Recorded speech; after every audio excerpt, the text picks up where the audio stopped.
What's up, everybody, and welcome to Malt Muser Whiskey Reviews. I am Eric. Today on the bar, we're having a little bit of a face-off between two 12-year-old sherry bombs. Glendronach 12-year-old, the original, and Macallan 12-year-old sherry oak cask. As always here on the channel, I'm going to give you a nose taste finish review of these whiskeys. I'll tell you a bit about the value, give you my final thoughts, final scores, leave you with the malt musing. But first, it is December, so we are continuing with the 12-year-old whiskeys. And let me get started by telling you a little bit about the first one here, Macallan, 12 years old, sherry oak finish. So Macallan does put out a variety of 12-year-old whiskeys, including the fine oak and the double cask. This one in particular is the complete Oloroso sherry. So this is one we're going to be looking at today. Macallan, one of the biggest names in single malt distilling. They come out of the Speyside region of Scotland. So this one in particular is bottled at 43% ABV. It says right here on the box, natural color, which is great. No mention, however, of whether or not it is chill filtered or not. So we should probably assume that it is. This is what the bottle's looking like. Classic Macallan bottle. And doing a quick check here. Does not say anything about non-chill filtration. So we're going to assume that this has been chill filtered, but it says also here on the bottle, natural color. So great news. Second, Glendronach, 12 years old, original. This one is also bottled at 43%. This is natural color and says non-chill filtered right here on the label. Glendronach, Highland Distillery, rapidly becoming a favorite of a lot of Scotch whiskey fans. This one is Oloroso sherry cask, but also has Pedro Ximénez sherry cask. So PX sherry, usually a little bit on the sweeter side. So this is going to give us a bit more sweetness we should expect. Here's one look at the bottle. Classic Glendronach bottling. This is their introductory bottle of their core range. Okay, let's get a couple glasses and get started here. All right. First, we will go with the Glendronach and follow it up with the Macallan. All right. Now that we got these nice and poured out, take a quick look at the color. So first here is the Glendronach 12. See, this is natural color. Quite nice looking.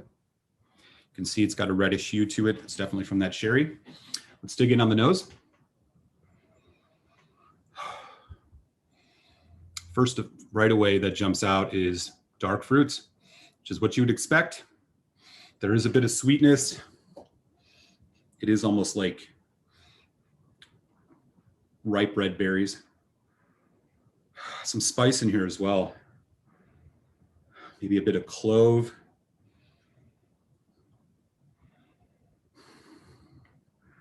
A lot of dark fruits. And I think the dark fruit, of course, is coming off that Oloroso sherry. That sweeter note probably coming from the PX. A little bit of a honey note here too. All in all, quite nice nose. Sweet, fruity. A bit of spice in the background. Okay. On to the Macallan 12. Sherry oak, a little darker, also natural color.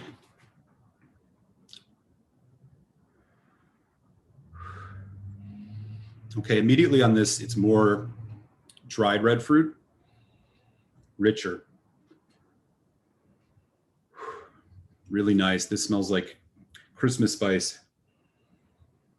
Some cinnamon, a little bit of clove, little nutmeg. But again, dominated, much like the Glendronach, by red fruits. This one just has a bit of a more depth to it.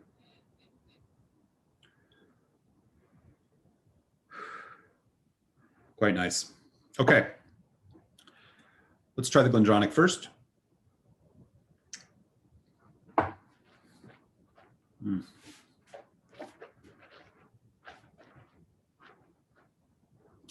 Really nice, rich arrival, sweet, slightly sour, spice. Right away, it's sweet red fruits. There's You know, when I'm thinking more like there's apple, but there's also these berry notes, a little bit of the dried fruit coming through here. And then that PX really takes over as it goes into the finish. You get a much nice like sweet tanginess to it. There's some nice spice underneath, mostly like cinnamon. Bit drying, which you can tend to expect from whiskeys that have Oloroso sherry maturation. So there's a little bit of tannicness. That sweetness really works well though as it's going into the finish. You get the dryness and that PX sweetness just kind of riding it out. Very approachable and drinkable and neat at 43%. Quite good. Cleanse the palate. And now for the Macallan 12. Cilantro.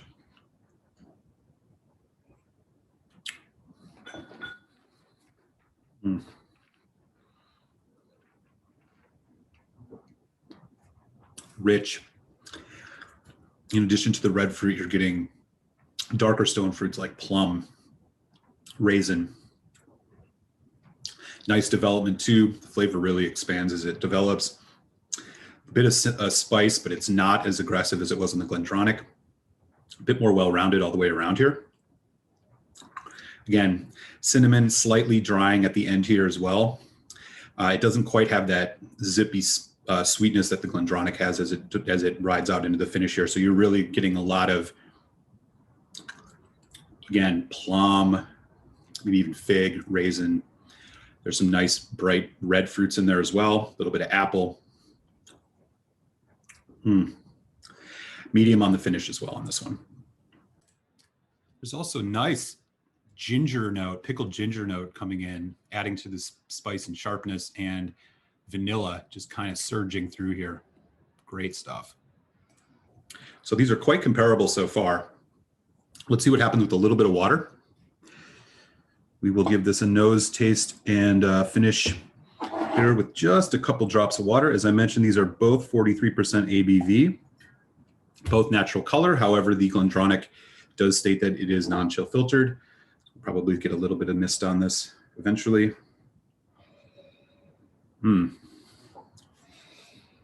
So the Glendronach, with the addition of water, I'm starting to get some lemon lime coming out. Also, there's like a honey note. Maybe a little floral too. But mostly intact as it was neat. The red fruit, the slight sour, the slight bitter, and that sweetness. Okay.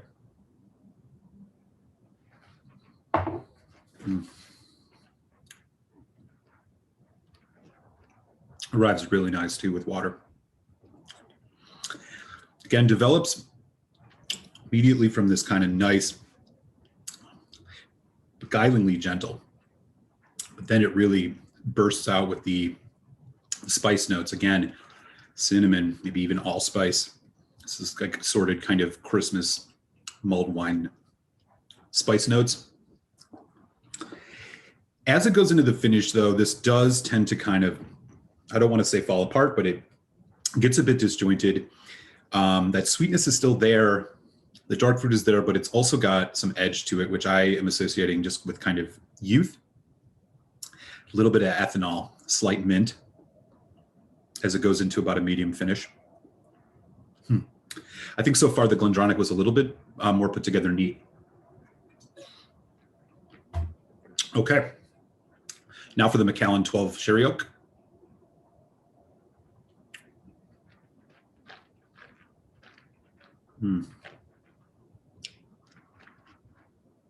Still a lot of nice depth on this one. Wow. That raisin plum note is coming through even more assertive now. The spice is even in more balance than it was neat. The nose is still relatively stayed the same. It just smells like a dark fruit with some good spice in the background. Finish still, a little bit tannic. Slight citrus bite. I'm thinking it's more lime than lemon. All in all, quite good. Almost maybe even like a cranberry to some degree. Okay. So now that we've tasted both of these, here's one more look at these bottles. Macallan 12 Sherry Oak and Glendronach 12 Original, you will find on average in the US for around $65. So these are closer to intermediate level single malt sherried scotches. There are some that you can get cheaper than this, but I wouldn't say that they're of the quality of either of these two. So I give the value on these medium to medium high. I think they're both pretty well put together for 12-year-old whiskeys. It seems like they've had some good cask maturation despite being relatively young. Okay, so final thoughts here. I think both of these are really solid. You will not be disappointed with either of these at that price point. I think these are perfect for the holiday season, which we're getting into, because they do have some of that nice Christmas spice, holiday spice notes that everybody's very familiar with. Again, I wish the Macallan was unchill filtered. So, you know, we can knock it a little bit for that. I do appreciate Glendronach's craft presentation on these. Both at 43% ABV too. So they're a little bit more than the minimum, which is always a plus. My final score on the Glendronach 12 is going to be a 3.5 out of 5, which means I recommend you try this or pick up a bottle at a good price. And my final score on the Macallan 12 is also going to be a 3.5 out of 5. I think these are very comparable whiskeys despite the slight difference in maturations. If I had to choose one, so if I'm going to spend $65 and I can only pick one, I personally lean for the Macallan 12 on this. I just enjoy it more. It's got a bit more depth and a little bit more complexity that I think, for my taste, is more up my alley. But you really can't go wrong with either. So 3.5s across the board here. I lean towards the Macallan 12 if I had to choose between one. And with that, I hope this review was helpful. If you see either of these out there and have to make a decision, you really can't go wrong with either. But if you had to pick one, I lean towards the Macallan 12. Okay. Appreciate all the support and for you tuning in. As always, do hit subscribe if you've yet to. That'll make sure you don't miss any of my reviews, which come out every single Friday. And I also do a happy hour on Tuesdays at 8 p.m. Eastern time. With that, I will send you to your malt musing. We'll catch you next week for another 12-year-old whiskey as we close out 2020. Cilantro.